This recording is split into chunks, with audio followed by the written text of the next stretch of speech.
Good evening, everybody, and welcome to the Women's Leadership Forum Live. Today is what? Hump Day, and we are looking keyword, to having you view our program. Today, we're talking about something very, very helpful, very, very important. May. I keep confusing March and May. I don't know what that is for me. But May is mental illness awareness month, and we are celebrating that. And we are having conversation throughout the month of May to talk about mental illness. Now, within particularly the African American community, there always seems to be a stigma centered around having that conversation. So I invite you to join in the conversation, and help us to learn more about it. Now, let me just tell you, the Women's Leadership Forum is going on its 5th year. Can you believe it? We're going on its 5th year. We had humble beginnings where we started out with just about 100 women talking. And now in our platform, we have over 2,000 women who subscribe to the newsletter. And we had 1,100 women in attendance. And so what we are trying to do is to build this platform out so that we become a grand resource for each other. So what you know and what you learn, we always want to share and to impart that wisdom. So guess what? We can make better decisions in our lives. The more informed we are, the better we are at making those decisions that become critical and crucial for moving ourselves forward. And what does forward mean? Forward can mean moving ahead in your job. Forward can mean doing that thing that you thought you would never do. Now, I'm not talking really about skydiving, or maybe some of you do want to skydive. Okay, we are going to encourage you. I think we're going to encourage you to do that thing that is so daring, but we want you to be safe. Okay, if you're going to skydive, but we want you to get out there, step out there on that leap of faith, and just say, I can. Yes, I can do it. And all of us here on this platform, whether we're talking about mental health awareness, whether we're talking about entrepreneurship or self-care, are going to encourage you to do the things that you want to do most. Now, we'll talk about other things that are coming up because we have a lot going on this summer that lead us up to that grand event that takes place in March. I'm already talking. This is probably why I say March all the time, because I'm always thinking ahead with the Women's Leadership Forum.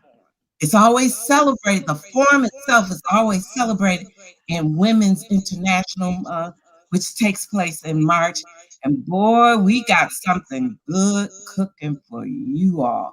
But you have to stay tuned and stay with us to learn more about it. So you know that I have a host here every Monday, Wednesday, and Friday that joins us on a regular basis. Now, this is the third Wednesday in the month, and today my key host is Miss Angela Marshall of WWFN, and we're so happy. Now, that's not a wrestling anything, okay? That is a radio station, an internet radio station, where she actually has guests that she interviews, and she plays music. She has a playlist. Now, I'm not a rapper, but I did listen to the music that she had on the playlist on Mother's Day. I enjoyed myself. That was awesome. I listened to the full list. I was proud of myself. There was songs I knew, songs I had to listen hard to understand what they were saying, but I was good with it. I was good with it. So I appreciate you having that playlist. And then Oh, wait. So I'm welcoming you to this platform again. Thank you. Okay. Welcome, Thank you. Angela. Thank you. Good evening, everyone. Thank you once again. It's always a pleasure when I have an opportunity to hang out with you, whether we're on social media, on our platforms, or if we're just hanging out having some good conversation. So thank you once again for this opportunity to be a part of the Women's Leadership And I'm Coalition. always glad to have you because, one, if you look at Angela, you can't help but smile, right? Yeah, okay. You can't help but smile. She always looking good, always Oh, smiling, thank you. and brightens up your day. So I appreciate her as my co-host here. Now we have a special guest. You Yes. know, her name is Charita Cole Brown.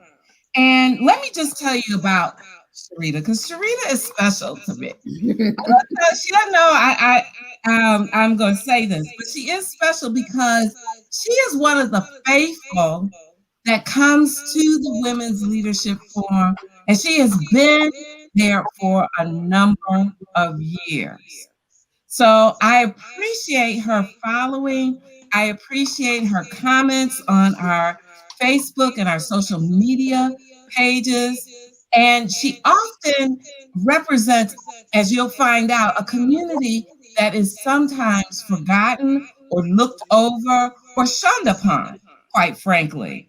And so we're going to talk about that in detail. But let me just tell you, Miss Brown here earned a BA in English from Wesleyan. Am I saying Wesley? I Wesley. should say Wesley. Wesleyan Wesleyan. Wesley. University, and a MAT in early childhood education from Towson University in Maryland. And she's a retired educator. Now, Miss Brown was diagnosed with a severe form of bipolar disorder while finishing her final semester as an English major. Okay. And there are many things and many people who doubted Miss Brown and her success here today.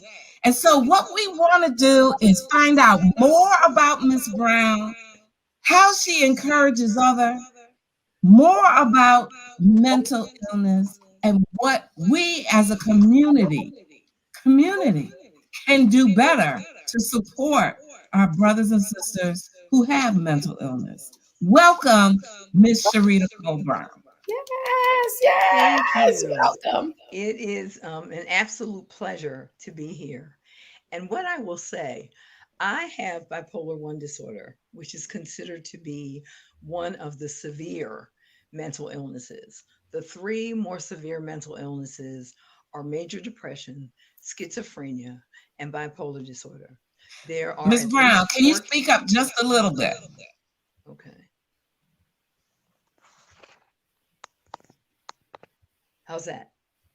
There Okay. are there are at least four categories of Mm-hmm. bipolar disorder.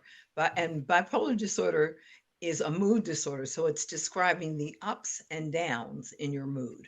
So Okay. there's bipolar 1, there's bipolar 2 that is mostly depression, there's hypomania, um, involved in bipolar 2, but no psychoses.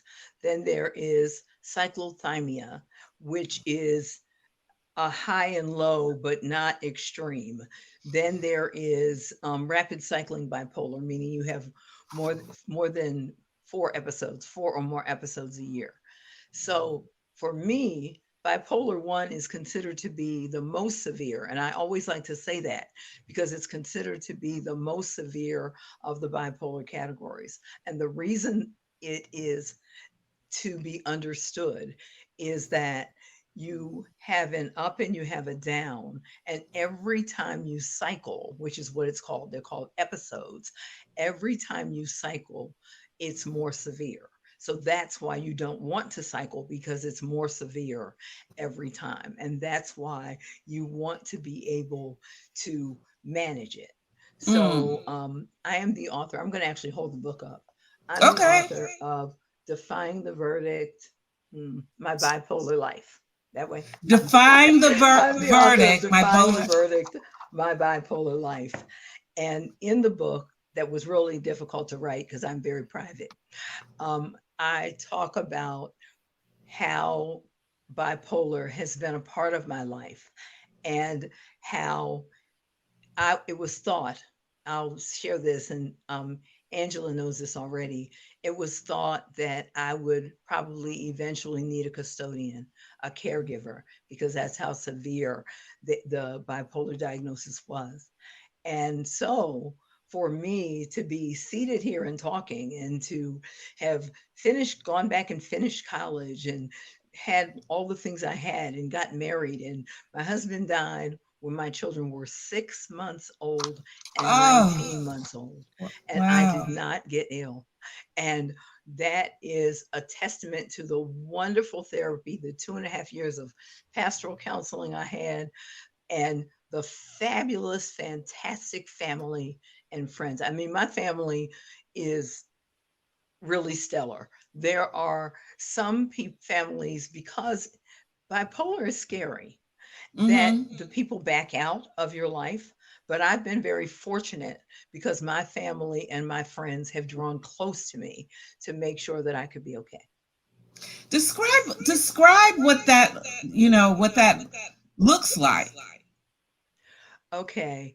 Um, when you're having an episode, you, the person, think that you are all right.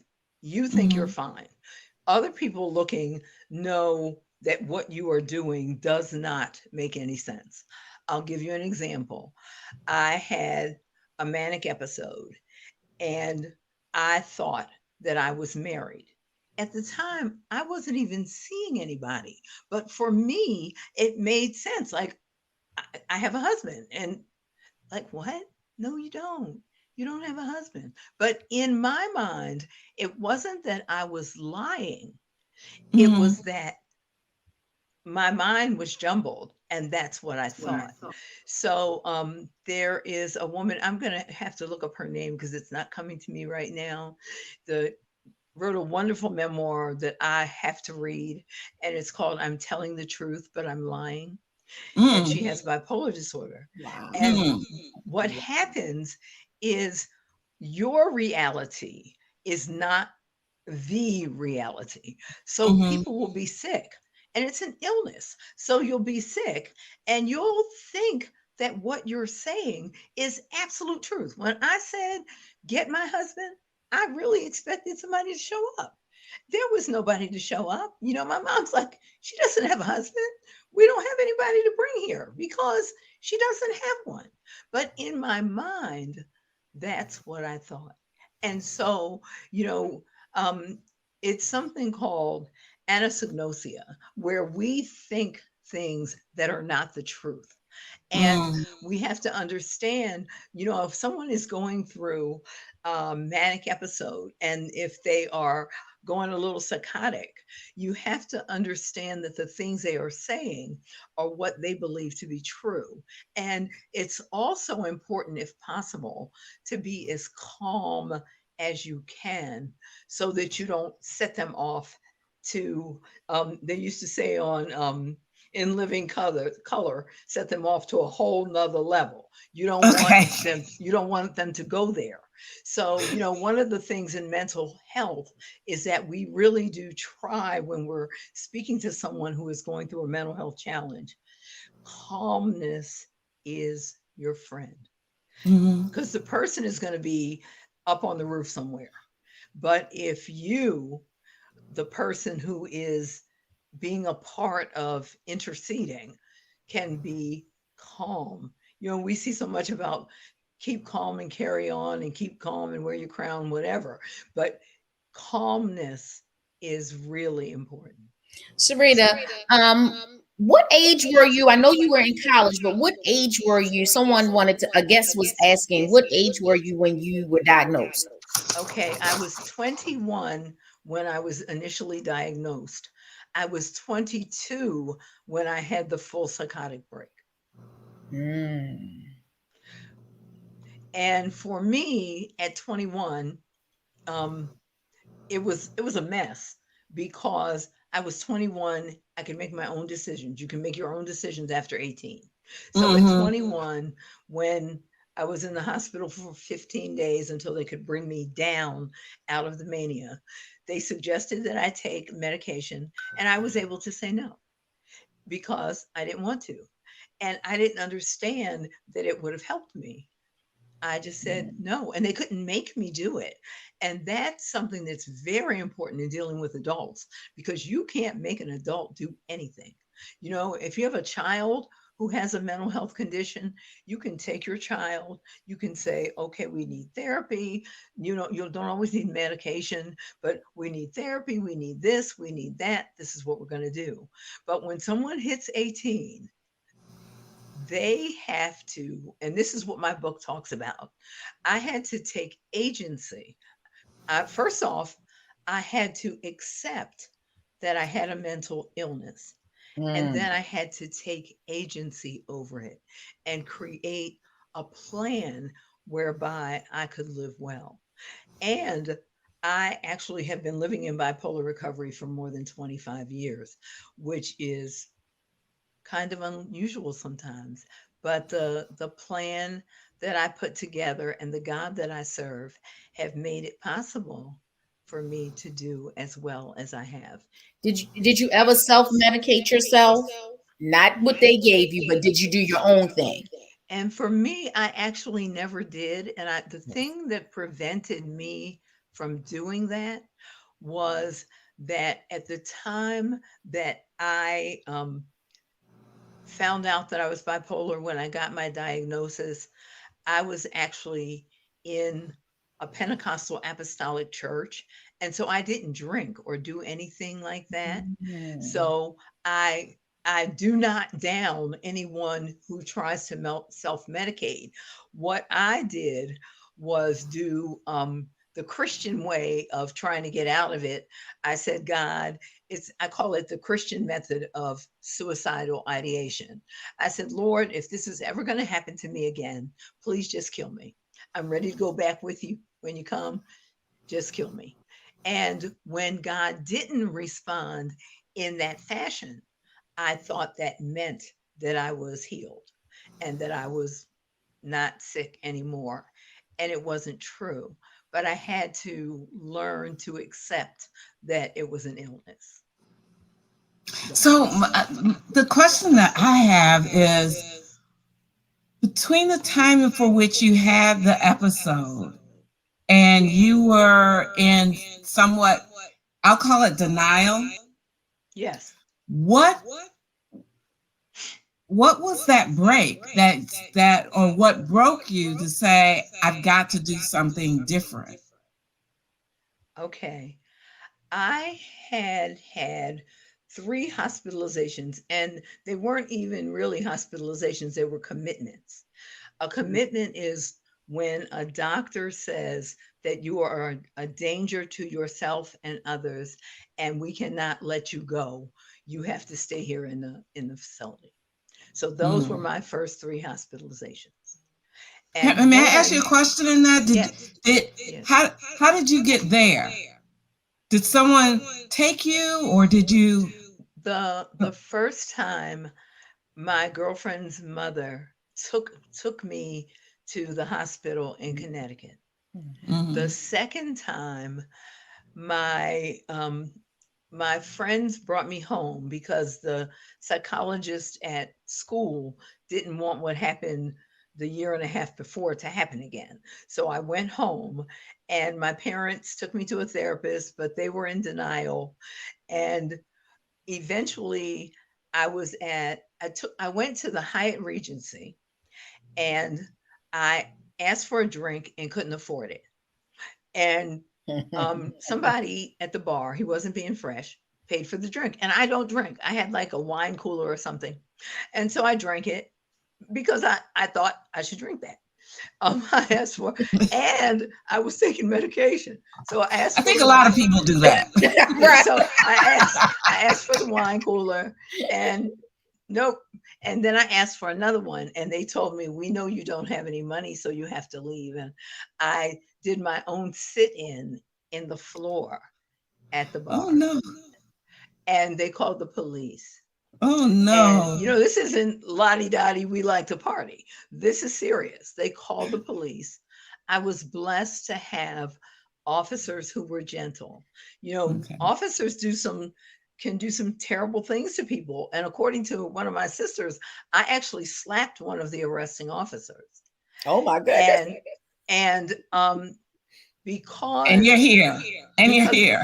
yes, but by the grace of God Yeah. allowed somebody to come who understood that I was in crisis. Yeah. So they took me to jail, and I had to go before the hearing officer. And when I Mm. went before the hearing officer remanded me to a psychiatric facility. Okay. And so I'm sorry, I got veered off the question, but your story is like a little movie. Okay, so I'm hoping. what so what got you to realize I need help? Okay. After In 1983, from 1983 to 1986, I did not have any hospitalizations. Now, I'm this lady with this great big personality, and what I just did was just made my personality as small as I could, because I figured if you're not, I have an improvisational theater background. So I'm Oh gosh. figuring if I can make myself little and just, have like a little box around me, I'm going to be okay. So in 1986, Mm, I was sick again. And for the first time, I felt myself getting sick. I mm, never Wow. had felt the escalation. So this mm, was big. That in 1986, for the first time, I felt the escalation.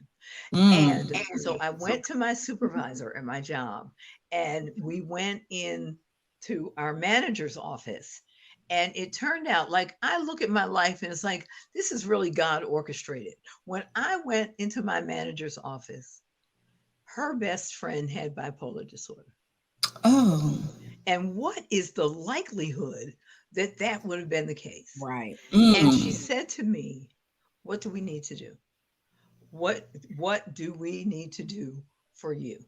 So I went home, and I probably should have gone to the doctor sooner, but mm, some of my friends took me to Wyman Park, which was part of Hopkins, and I ended up at the doctor's after doing some more crazy stuff, but I ended up at the doctor's office where I needed to be.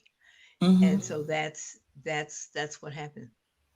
Um, when I got out of, and this is where the healing began.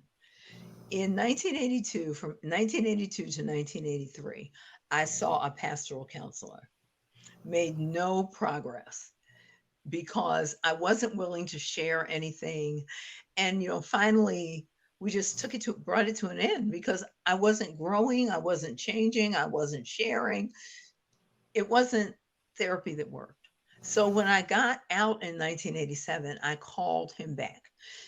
Elder Jim Hickey, who was a pastoral counselor trained at Loyola University. So not only was he a pastor, but he was also a therapist. So mm, I went to a trained therapist, and for 2.5 years, if he wasn't on vacation or I wasn't on vacation, we talked about what was going on with me. And the thing that he said about the process, like, I guided the process. Every time we met, we prayed before we talked. And mm, because of his therapeutic acumen, we were able to go through the whole process. We were actually ready to stop at the 2 year mark, but I had gotten engaged. So we took it up until the time that I got married because I could always use more stuff. And, one of the things that he said to me that was such a blessing was he told me to trust my husband because I had some trust issues. So he told me to trust my husband, and that worked for me because I trusted him. And he actually did the invocation at my wedding oh, okay, because, okay, he had been a blessing to me, and therapy works.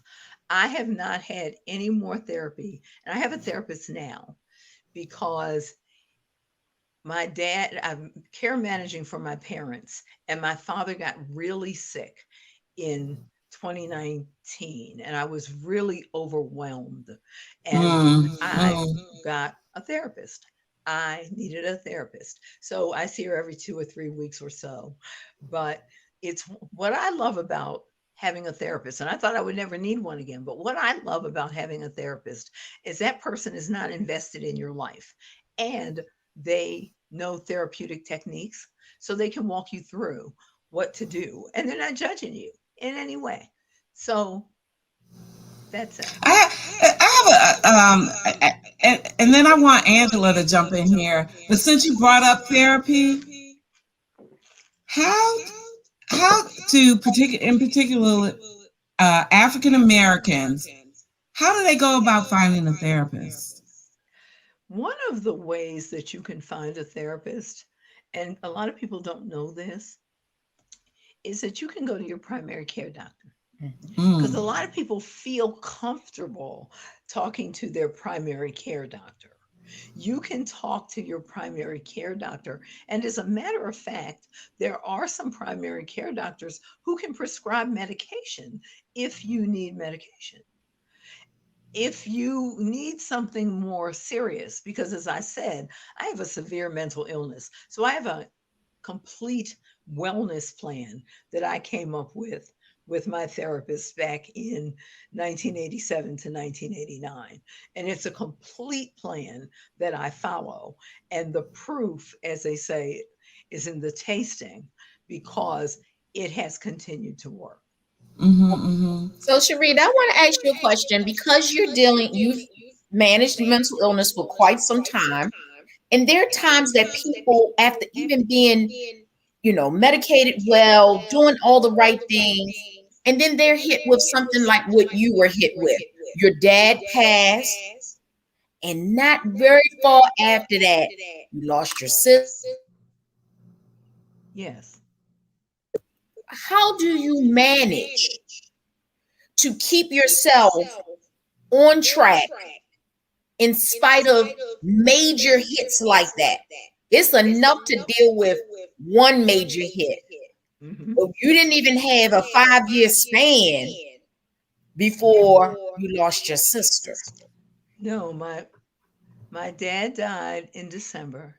Mhm. My sister, and we knew he was sick and that he was Right. dying. My sister, who was 64 years old, had a major stroke. She had a massive stroke on May 30th, and she passed away on May 31st. Mm. We were in complete shock. Devastated. Nobody could go to the hospital because it was the middle of COVID. Oh, So yeah. only her husband could go to the hospital. None of us could be there. And for me, for each of us, my sister was what I called our chief sibling. She was the sibling that everybody could go to, that everybody could talk to.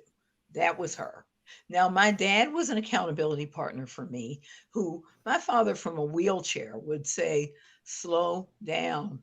You're doing too much. Slow down. I would say, well, Daddy, if I stop doing too much, who's gonna be doing all this for you and Mama?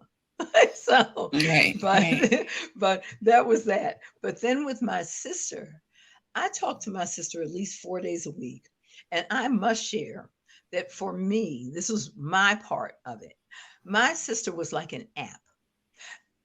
My sister, if you're bipolar, there are changes to your vocal cadences when Mhm. you are getting manic or when you are getting depressed. My sister Valerie could hear it. They're Mm. working on an app at University of Michigan, Heinz C. Prechter Bipolar Research Institute. They might be done. And what they do, what we're working on to do with that app was whoever your accountability person is, they'll put the app on that person's phone. So when you call the app, if I'm the sick person, the app the app is on Angie's phone. Angie will be able to see on the app that something's going on with me, that I'm either going up Mm. or I'm going down. Well, Wow. my Mm. sister could do that without any training, without any app. That's who she was. And my sister died on a Sunday. And on Monday, as my children and I were leaving her house, and I said, I believe in God. It wasn't an audible voice, but I just felt inside of me that I was going to be okay, and Good. that everything I needed to learn from my sister, I already knew. And I will go so far to say, in how I feel about God, I feel like if God knew I couldn't possibly make it without my sister, I don't think, even though that was the end of her life, I think he might have been like with Hezekiah, give her some more time because Charita can't do it. And Mm. that's that, because that's my faith in God. And so what I remember are the many things she taught me. Like one of the things my sister would say to me, she'd say, Sharita, people can't argue by themselves. You don't have to be, and it's usually like with your family members. She said, when they say something, you don't have to say something back. I'm that say something back girl. She said, holler back. I'm her. She said, no, you don't have to holler back. Just let them say what they need to say. Just listen. And so that's been one of the things that I've been doing better at, is remembering, like my sister's voice in my ear. Just listen. You don't have to fight with everybody. Just listen to what they're saying. Let them get it out.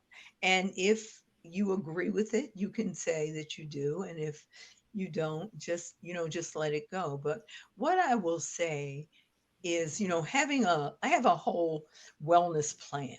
I have a psychiatrist. I take medication. I meditate. People meditate different ways. People meditate. They do mindfulness meditation where you stand and meditate while doing that. I actually meditate on scripture. So I will pull out a scripture. Let's say my scripture today is trust in the Lord with all your heart and lean not to your own understanding. In all your ways, acknowledge him, and he will make your path straight. That's what I will think about during the day. Mm. If I am getting fearful, God will give me something to deal with the fear. Because one of the things that I really had to deal with in therapy was fear. I was always on this fast track to be successful and to do anything I wanted. And I wasn't one of those people that where people didn't have expectations. People had great expectations of me. I went to private schools on scholarships, and people just were like, oh, she's gonna do very well. And then when I got sick, for me, Colette and Angie, the bad thing was, I, instead of thinking you have a mood disorder, I thought, you're not smart. You spent all these 22 years being smart. Now it's all down the tubes. And Mm. that's not true. And what people have to understand, if you have a mental illness, it's an illness, and you have to do what you have to do to be okay. And so that's what I have done. It involves eating healthily, it involves exercise, it involves knowing what your stressors are, knowing what your triggers are. If somebody is triggering you, sometimes you just got to go by. And in 2019, I actually learned about boundaries. I read a book, Mhm. Henry Cloud, John Townsend, Boundaries. Somebody recommended it to me. And since then, I've been working on boundaries, because doing mental health, you hear all kinds of difficult things that people are going through, and you have your own mental health. So, what I have learned and am learning is you put a fence, an invisible fence around yourself, and your fence has a gate, and you can let people in and let people out. And if need be, you can put barbed wire on the fence for the people who think they're going to jump over, because you don't want them to jump over. So I, I have to, I love it, I have to Charita. I be. love that. The barbed wire. I love that. Look, I'm listening to you and I'm going, well, okay, is that necessarily for just mental disorders? That's for people, Boundaries work for for, everybody. for, Everybody. for For everybody. Hey, for every Charita, for I every want to you ask you. I want to you don't. ask you this question because we're coming on the end of the half hour, believe it or not. I feel like, Angie, I don't know about you, but we're going to have Charita back for part two Absolutely. because Absolutely. Because I there's want a her to lot get of into the questions going on. specifics. Like I want her to talk about some signs that people, because you Yeah, were yeah. and that's Hold something it. that's big. You Well, know, Can people you say hold that it, because again? we just gonna have to have Charita back. right. We're just gonna have to have Charita back. So, everybody, you're gonna have to come back in June when the three of us will get back together again. But I did want to, before we go, for anybody who is listening, resources. What are the resources for communities? There are several. There is the National Alliance on Mental Health. I am an active member of NAMI Metro Baltimore, and I am on the board of directors for NAMI Maryland. There's also the Black Mental Health Alliance in Baltimore, and I'm on the membership committee. So join the Black Mental Health Alliance. There is also the Depression and Bipolar Society of America, which is DBSA, for people who have mood disorders, depression or bipolar disorder. And then there is the Baltimore Crisis Response Team Incorporated. It's BCRI. And that is the team that is going to be working on the project with our Mayor Brandon Scott, to try to slow down the incidence of police having to respond to mental health calls. So you call 911, and Okay. then the Baltimore Crisis Response Team can come and speak to people, as opposed to just, the police. And Please. we are in Maryland doing some through NAMI, some crisis intervention team training for police officers to sensitize them to dealing with people with mental health challenges. So Because do people have to have a certain type of training to join any of these organizations or be a part of any of this? now for NAMI, a lot of the things that you do you have to have you don't necessarily have to have a mental illness, but there are a lot of programs for people who have mental health challenges, whose children have mental health challenges. I'm a part of a program called In Our Own Voice, where people with mental health challenges go to companies and all kinds of places and talk to people about what it's like to have a mental health challenge. 1 in 5 adults in any year will have a mental health challenge. In Maryland, it was 1 in 4. And now with the pandemic, it's 1 in 3, because of the rise in anxiety and depression in people associated with the pandemic. Wow. So, Charita, yes. I would like, I'm putting you on the spot here, but the resources that you named, if you wouldn't mind emailing that to us so that I could I will. include that in the comment section for anybody who's viewing this on replay. And Yes. I will also make that a part of our website, if you would, the Women's Yes. Leadership Forum website. I'm I will afraid, ladies, we're going to absolutely have do to that. end. That we're going to have to end. This is a rich conversation that needs to keep going on in our community. It's very important, not only the resources, but even for caregivers. Caregivers, it is important for them to understand what's going on in their families, how they could be better caregivers of Yes. those who may be in crisis. It's interesting what you were saying at the very end about what Baltimore is doing with the whole police and crisis intervention. Mhm. So this is a topic that can be ongoing with Yes. us, and that I think we need to keep top of mind. I would love to have you back, Charita, if you wouldn't mind I would coming love to back. I come. know always for all of us, like timing is a challenge because we all work. We all work. But I think that our women and even the men who view us need to hear this part of the conversation. So often we sweep this under the rug, or we leave it to somebody else. We leave it to the Yes. street. We leave it to someone who is not equipped. And I think that what you have to give and offer is very, very useful to our communities at large. Yes. And so with that, I am extending a invitation, an open invitation for you to come back to this platform. I would love to. Awesome. I would Um, love to. Yeah.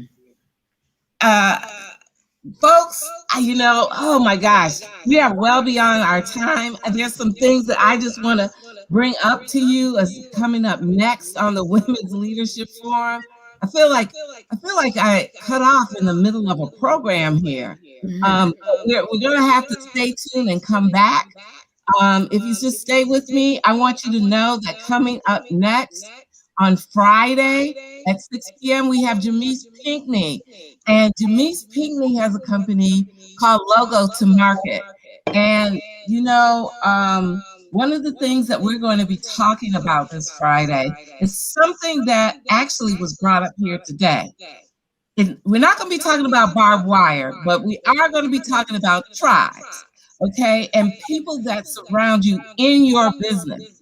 Who is important around you to have around you? Not just your friends, but your business partners. What you're listening to for you to move your business forward. And so we started that last month. It seems to be coming up quite often, even when we're talking about self care and the things that you want to do for yourself and how you have doubters and you have haters. But we're talking about the people who you should have around you as business people, as a wife, as a partner in your tribe, in your community. We want to talk about those things to keep it moving forward. And I also wanted to make mention that on July 10th, we are holding a business boot camp. And it's also coupled with Founders Day. I'm the founder. We're going to be in our 5th year, and I'm excited about that. So we're going to be celebrating as Leos do in the month of July. It is a birthday month. So I am making it a business to be about my business and celebrate not only my birthday, but the celebration of being in the 5th year of the Women's Leadership Forum. And with that, we are offering a mastermind in business to help you to move your business forward. We have a lot going on. We have quite a few business classes. We're even going to have, believe it or not, we're going to have a marriage class. Woo-hoo. And so for you all who COVID may have been a challenge to your marriage, you might want to talk about that. So stay tuned. We will be back here on Friday. Again, I thank Angela Marshall, who is our co-host on every third Wednesday of the month. I thank Miss Brown, who is just like chock full of information. And you know, I'm not kidding. She's a TV show in itself because there's so much rich information. I invite you all, audience members, to stay tuned. Stay tuned because there's more to come. We always want to give you what it is that you want, and especially what it is that you need to make important decisions in your life. So, with that, I want to bid you all a good evening, and always, as we sign off, continue to remain safe out there. Yes. Goodbye and good evening. Have a great one. Bye. Thank you.